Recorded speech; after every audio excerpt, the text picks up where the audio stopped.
أشهد أن لا إله إلا الله।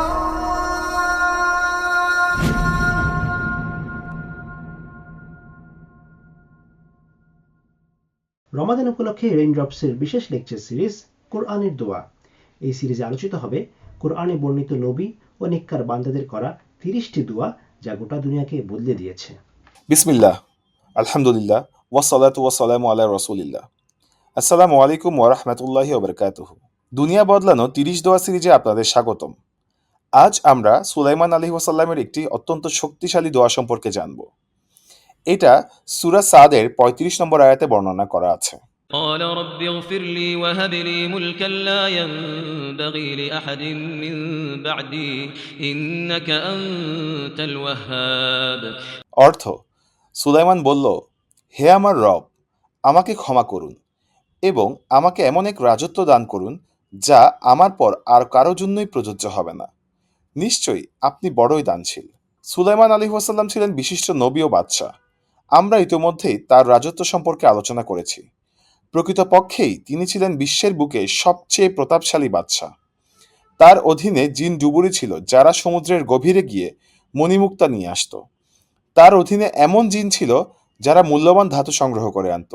আল্লাহর সৃষ্টি জগতের উপরে কোনো বাদশার এমন আধিপত্য পূর্বে এবং পরে কখনো দেখা যায়নি। সুবহানাল্লাহ। তিনি অনন্য এক রাজত্ব চেয়েছিলেন যার মতো রাজত্ব আর কেউ পাবে না। চলুন দেখা যাক তিনি তার দোয়ায় আসলে কি চেয়েছিলেন।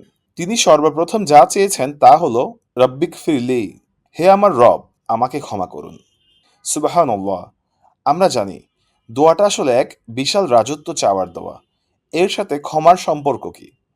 আমরা আগেই যেমন আলোচনা করেছি, গুনাহ হতে ক্ষমা আমাদেরকে সাফল্যের দিকে নিয়ে যায়। এই জন্য রাজত্বের আগে সুলাইমানের চিন্তার বিষয় হলো আল্লাহর ক্ষমা লাভ করা ও তার গুনাহগুলো মুছে দেওয়া। আমরা যখন আল্লাহর কাছে দুনিয়া চাই, তখন কি আমরা আমাদের গুনার প্রভাব নিয়ে ভেবে দেখি? সুলাইমান প্রথমে আল্লাহর কাছে ক্ষমা চাইলেন, এরপর চাইলেন অনন্য এক রাজত্ব যা অন্য কারো রাজত্বের মতো হবে না। দুনিয়ার ব্যাপারে এত বড় জিনিস চাওয়া কি আসলে বৈধ?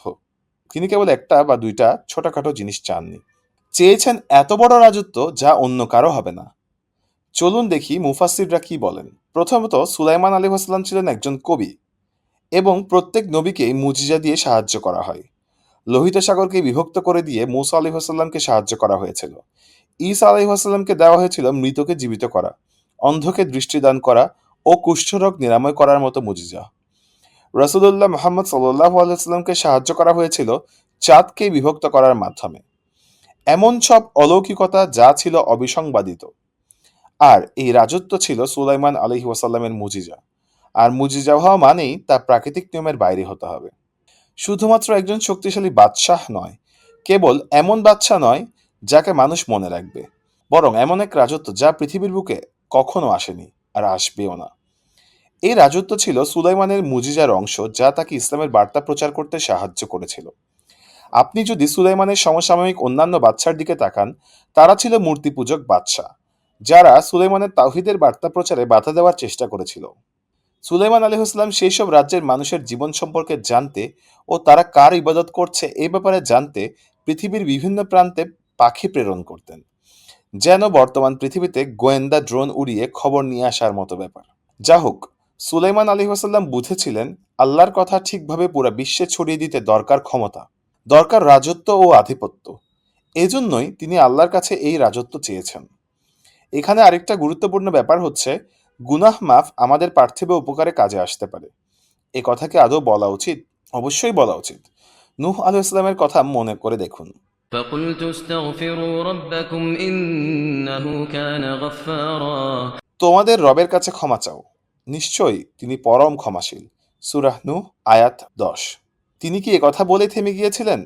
না, তিনি বরং আরো বলেছিলেন, يرسل السماء عليكم مدرارا ويمددكم بأموال وبنين ويجعل لكم جنات ويجعل لكم أنهارا।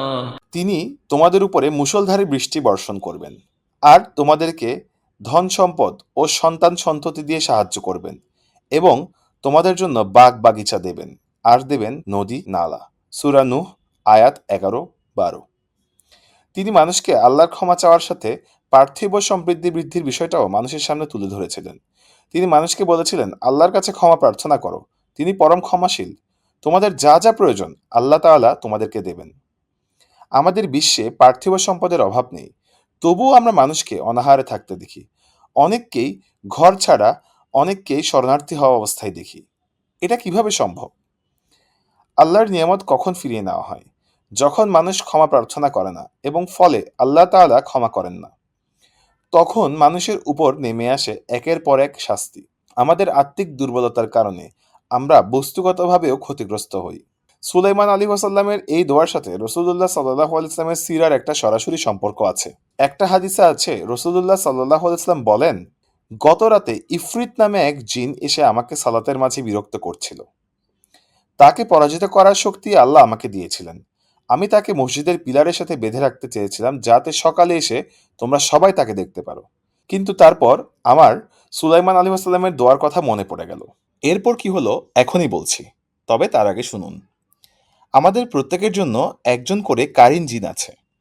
এমন এক জিন যে আমাদের সব সময় সাথে থাকে এবং কুমন্ত্রণা দেয়। কেবল রাসূলুল্লাহ সাল্লাল্লাহু আলাইহি ওয়াসাল্লামের ক্ষেত্রে ব্যতিক্রম। তার সাথে থাকা জিন তাকে কেবল ভালো কাজ করতে উৎসাহ দেয়। যখন তার কাছে দুষ্ট জিন আসলো, তিনি তাকে পরাজিত করলেন।